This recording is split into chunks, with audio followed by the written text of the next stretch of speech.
Assalamualaikum warahmatullahi wabarakatuh.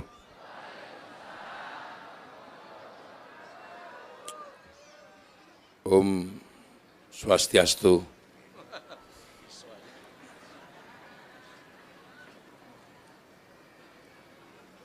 Bismillah, alhamdulillah, wassalatu wassalamu ala rasulillah Sayyidina Muhammad ibn Abdillah wa ala alihi wa ashabihi wa azwajihi wa dhurriyyatihi wa ahli baitihi wa man tabi'ahum bi ihsan ila yaumil qiyamah. Para alim, para ulama, para kiai, Yai Nur Hadi Al-Hafid, bukan Kiai Hafid Al-Hadi. Seluruh jajaran pengurus Jamaiyah Nahdlatul Ulama, Syuriah, Tanfidiyah, dan seluruh organisasi keagamaan yang hadir yang saya hormati, yang kita cintai dan kita banggakan, pejabat Gubernur Bali yang diwakili oleh Bapak Kesbangpol, berarti polisi semen. Kesbangpol yang kita banggakan, orang tua kita bersama, Cok Ratna.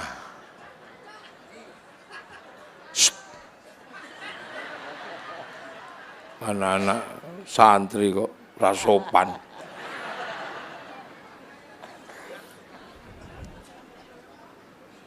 Siapa lagi ini banyak nih, Ketua IPHI, Pak Herman, sama-sama orang Jogja ketemunya di sini. Dari Pangdam ada yang hadir, dari Polda yang hadir, Kandepak, semuanya pokoknya yang hadir. Seluruh anak bangsa yang datang, yang hadir dalam rangka peringatan Hari Santri yang saya hormati. Alhamdulillah, kemerdekaan adalah hak segala bangsa. Itu pembukaan Undang-Undang Dasar negara kita, bahwa yang namanya kemerdekaan adalah hak segala bangsa. Makanya semua bangsa punya hak untuk merdeka. Nah, di antara bangsa-bangsa itu kita ini juga punya bangsa, namanya bangsa Indonesia. Nah, kenapa bangsa Indonesia juga disebut merdeka? Karena merdeka itu artinya lepas dari penjajah. Jadi kita ini punya namanya Hari Kemerdekaan. Hari Kemerdekaan itu artinya hari lepas dari tangan penjajah. Makanya tidak semua negara itu punya kemerdekaan, karena ada yang dikasih, ada yang diberikan.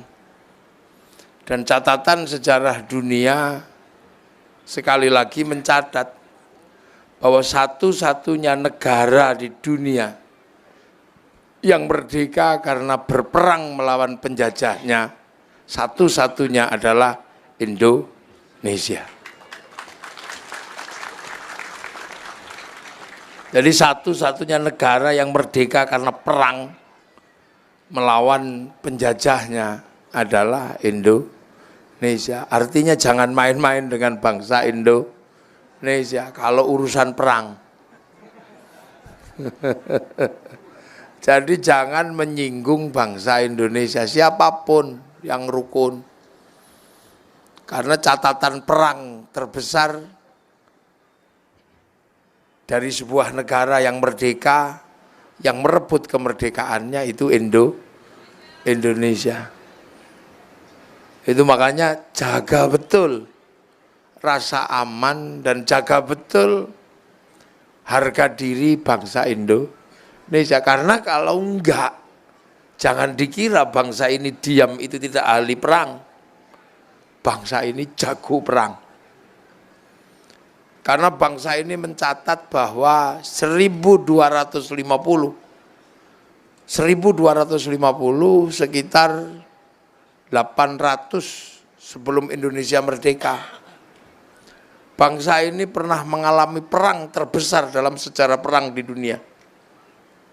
Di mana dunia ini ada kekuatan yang mampu menghancurkan hampir semua benua. Benua Eropa dihancurkan, benua Asia, Arab dihancurkan, Cina dihancurkan. Jadi Cina itu pernah luluh lantak, Eropa pernah luluh lantak, Arab pernah luluh lantak oleh satu kekuatan dunia namanya Genghis Khan dari Mongolia. Jadi Mongolia itu pernah menaklukkan seluruh dunia. Sisa terakhir yang belum ditaklukkan Mongolia adalah bangsa Nusantara yang waktu itu dikenal dengan nama Singasari. Rajanya Kertanegara. Pusatnya ada di Malang di Jawa Timur. Agamanya Hindu.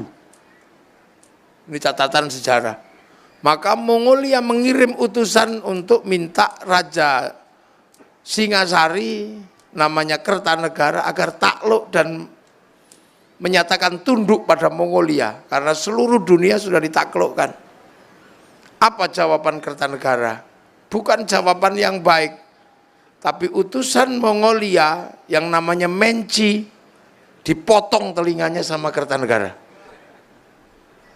Sehingga Mongolia hilang kesabarannya dan mengirim armada multinasionalnya untuk menyerang Nusantara. Apakah orang Nusantara takut perang dengan Mongolia? Sama sekali tidak. Bahkan sebelum masuk Nusantara dihadang di Selat Malaka. Terjadilah perang besar antara Mongolia dan Singasari, Sriwijaya, Pajajaran, semuanya berperang melawan Mongolia. Hasilnya apa? Pasukan Mongolia yang penakluk dunia luluh lantak, dihajar habis sama bangsa Nusantara. Sehingga catatan sejarah membuktikan bahwa satu-satunya bangsa yang pernah menaklukkan Mongolia untuk pertama kalinya adalah bangsa Nusantara. Jadi jangan macam-macam kalau bangsa ini sudah bergerak, apalagi ngajak perang.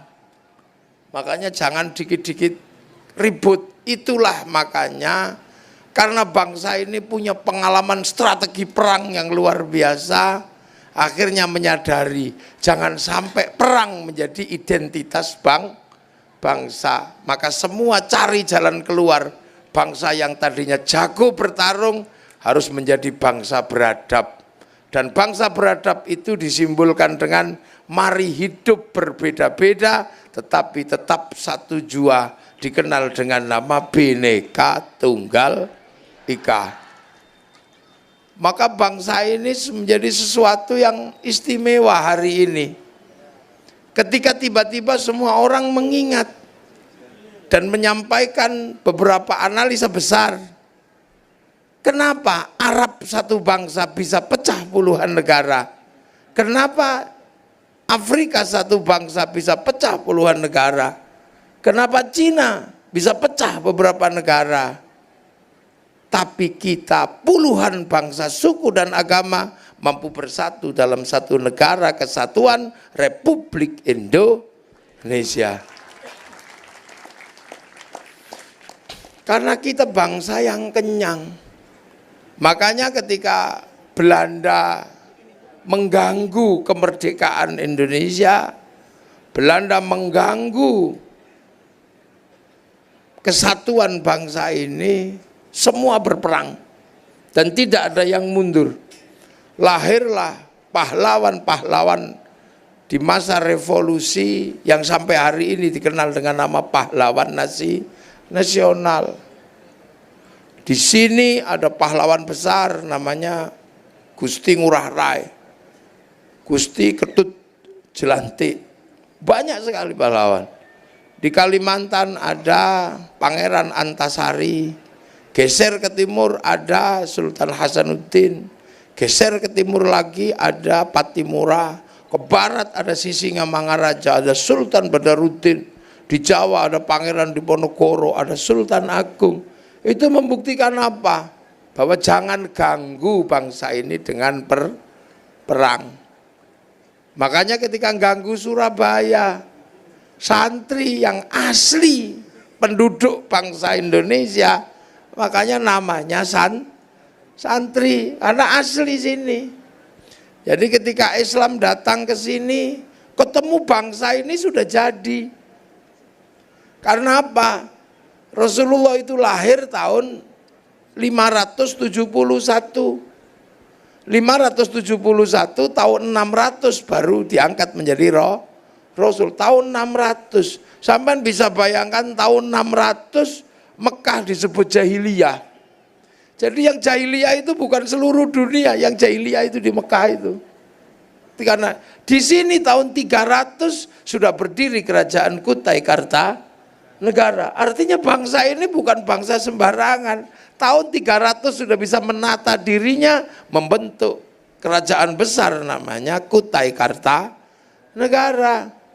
Yang Linggayoninya nggak main-main. Sekarang paling Linggayoni gedenya segini. Linggayoni Kutai Kartanegara sebesar pohon kelapa, batu. Di Jawa Barat tahun 400 berdiri kerajaan Tarumanegara dengan rajanya Purnawarman. Tahun 500 berdiri kerajaan besar yang sangat adil makmur, namanya kerajaan Kalingga, Ratu Sima.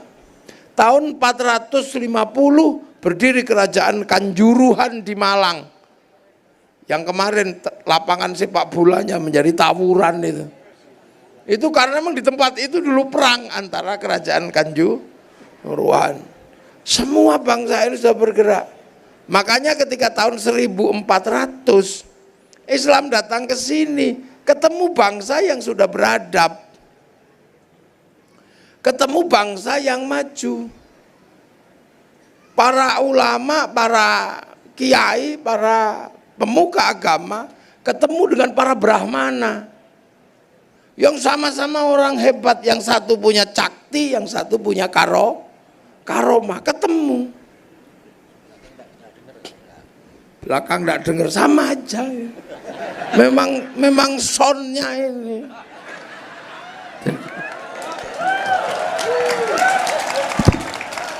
Jadi mana dengar mana? Ini apa ini? Podrai cekel karo. Keduanya. Jadi ketemu. Makanya Islam ketika datang ke sini tidak bikin aneh-aneh. Allah di sana, sini namanya ganti jadi pangeran. Saya ini mestinya syekhun ustadzun, jadi kiai, padahal kiai itu ada kebo Kiai Slamet, ada tombak Kiai Pleret, ada musola, langgar. Di sini ada sanggar, ada langgar. Nabi dikasih nama Kanjeng Gusti. Sama, ada Gusti, ada Gusti Kanjeng Nabi, ada Gusti Allah. Jadi nama-nama ini untuk tidak terjadi apa, karena sama-sama bangsa beradab. Tilmidun muridun santri, ada santri, ada cantrik. Makanya sampai sekarang Indonesia itu menjadi tenang karena yang datang itu tidak perlu bikin gaduh. Yang datang belakang itu Yamaha.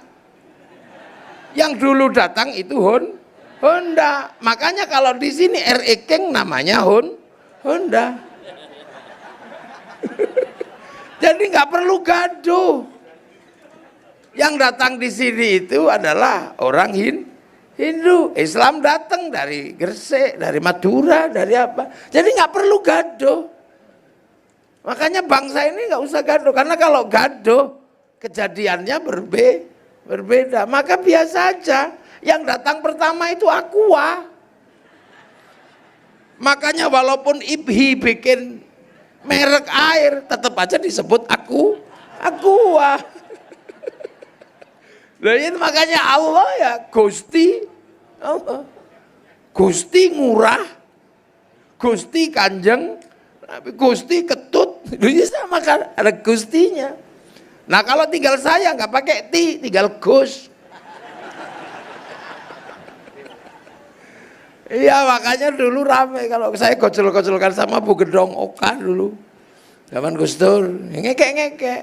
Ya kalau di sini Gusti, ini Gus. Nah itu, makanya yang datang belakangan biasa aja. Seluruh pompa air kalau di sini namanya Sanyo. Walaupun Shimizu, walaupun nasional kan datangnya telat dia. Iya kan? Makanya nggak usah heran kalau seluruh pembalut namanya Softtek.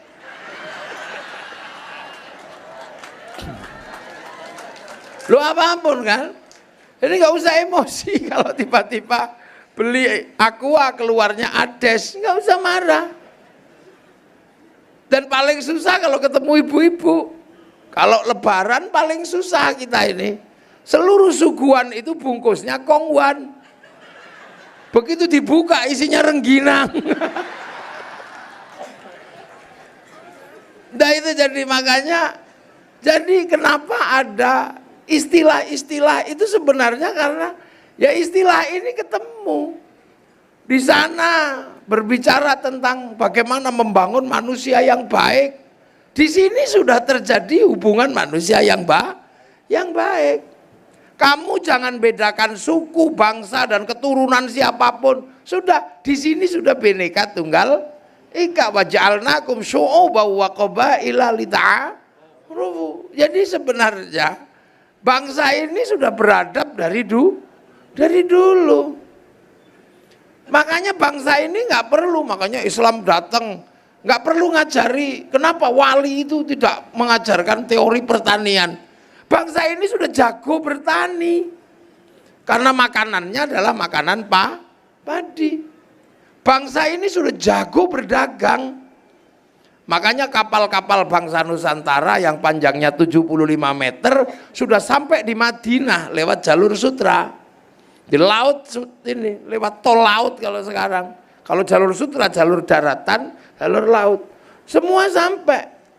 Bahwa perdagangan itu berhenti ke jalur internasional karena apa? Karena pintu perdagangan internasional dikuasai sama Portugis tahun 1515. Di mana kerajaan Malaka ya waktu itu rajanya Parameswara dikalahkan sama Portugis. Albuquerque menguasai selat kecil, pintu keluar perdagangan internasional. Semenjak itu negara Nusantara yang tadinya terkenal menjadi negara maritim berubah menjadi negara daratan. Dan kemudian ketika ada perjanjian di London, Traktat London, Singapura, Malaysia masuk wilayah Inggris, Indonesia dikuasai Belanda, yang sebagian timur masuk Portugis. Makanya Indonesia berperang melawan Belanda, Singapura, Malaysia dikasih kemerdekaan sama Inggris. Maka Singapura, Malaysia tidak pernah berperang melawan Inggris. Dia adalah bagian dari persemakmuran. Makanya Inggris penguasa waktu dunia, sesuka hatinya memberikan 1 jam lebih awal dari waktu Jakarta. Makanya Singapura dan Malaysia waktunya lebih awal 1 jam dari waktu Jakarta. Dan itu sangat merugikan Indonesia karena bursa efeknya buka 1 jam lebih awal daripada bursa Jakarta. Maka jalan keluar terbaik untuk menghindari perang, dipindahlah ibu kota dari kawasan barat ke kawasan timur yang namanya ibu kota negara pindah ke Kalimantan Timur. Ini usaha negara. Jadi ini nggak main-main sebenarnya. Cuman kalian lebih percaya sama Rocky Gerung, nah itu susahnya. Ini negara. Makanya Indonesia waktu itu nggak bisa. Ketika dikuasai oleh kamar dagangnya Belanda namanya VOC.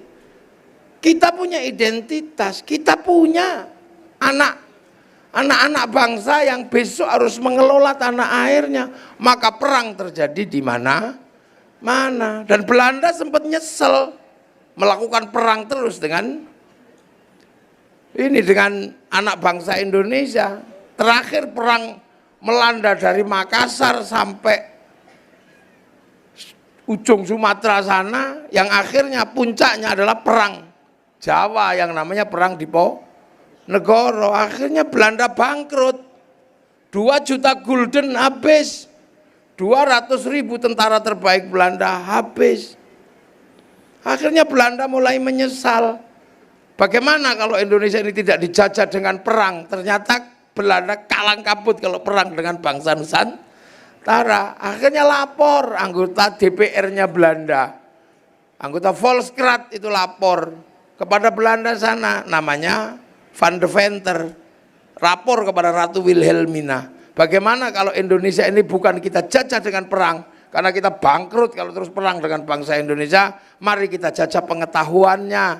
Caranya seperti apa? Sekolahkan anak-anak Indonesia ke Belanda. Lahirlah politik etis, sehingga anak-anak kita bisa sekolah, bisa belajar. Tapi anak-anak Indonesia selain belajar tugas senengannya ngeluyur, main ke pasar-pasar loak itu. Biasalah, namanya nggak pernah lihat Eropa jalan-jalan. Nah, di pasar gelap, pasar loak, di buku-buku internasional ketemu buku kecil yang berjudul What is the Nation? Apa arti itu sebuah bangsa? Yang ditulis oleh Ernest Renan. Akhirnya lahirlah tradisi pergerakan. Sampai akhirnya kemudian kita semua menghadapi satu gerakan besar. Yang santri menghadapi gerakan itu mulai berpikir bagaimana membentuk bangsa. Maka lahirlah Hubbul Waton minal iman, cinta tanah air bagian dari iman.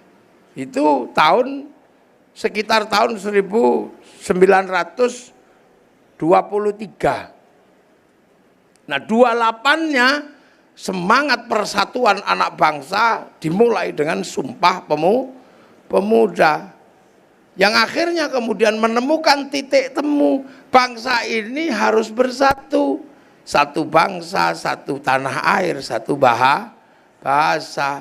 Nah, itu terjadi. Jadi tidak main-main, yang namanya kemerdekaan itu butuh darah dan nyawa. Makanya sampean jangan main-main dengan simbol-simbol negara.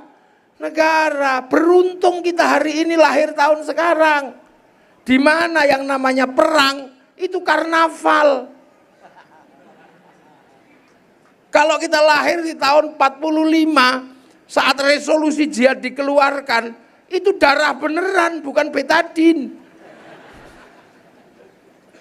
Lah ya, waktu perang Puputan Margarana itu perang beneran. Keluar situ mati, kena peluru beneran. Kalau sekarang kan ususnya bukan usus manusia, ususnya ayam ditempelin di bambu. Makanya jangan main-main dengan simbol-simbol kemerdekaan. Merah putih itu darah dulu mintanya. Makanya simbol negara namanya merah putih, itu darah dulu yang diminta. Resolusi jihad itu kenapa muncul? Karena menyobek bendera merah, putih, biru. Sampai kemudian seluruh Belanda bergerak bersama sekutu. Untuk apa? Supremasi Belanda, birunya disobek. Karena merah, putih, biru. Tinggal merah putih. Makanya anti betul Belanda itu. Tetap harus ada birunya. Kami di Yogyakarta waktu itu, nenek-nenek kami di Jawa sana, mengibarkan merah putih tembak Belanda, maka merah putih dikibarkan di dalam rumah. Belanda curiga tiangnya dikasih tebu, masih curiga tiangnya dikasih pisang, masih curiga tiangnya dikasih kelapa, masih curiga tiangnya dikasih padi, masih curiga bawa tumpeng sama ingkung. Makan besoknya. Begitu makan kata Belanda, oh cuman mau makan. Ribet bener orang Jawa waktu itu. Tapi Belanda nggak tahu ini simbol perlawanan. Makanan habis itu padi mengering, tebu mengering, kelapa rontok, pisang rontok, yang tersisa tinggal merah putih di dada kami anak-anak Indonesia. Makanya Surabaya begitu perang, Jadi merah putih yang kita pakai sekarang yang harganya kadang cuma 20.000, 25.000. Ini mana bendera merah putihnya ini? Mestinya ada besar merah putih dikibarkan. Itu simbol negara. Biar anak-anak nggak salah paham, dikira lebih berharga bendera Filistin daripada bendera merah putih. Kamu pikir lebih berharga bendera Hizbut Tahrir yang bunyinya la ilaha illallah? Bukan itu benderanya Hizbut Tahrir. Kita punya merah putih, simbol perlawanan bangsa ini. Assalamualaikum warahmatullahi wabarakatuh. Selamat datang di channel Santri 017.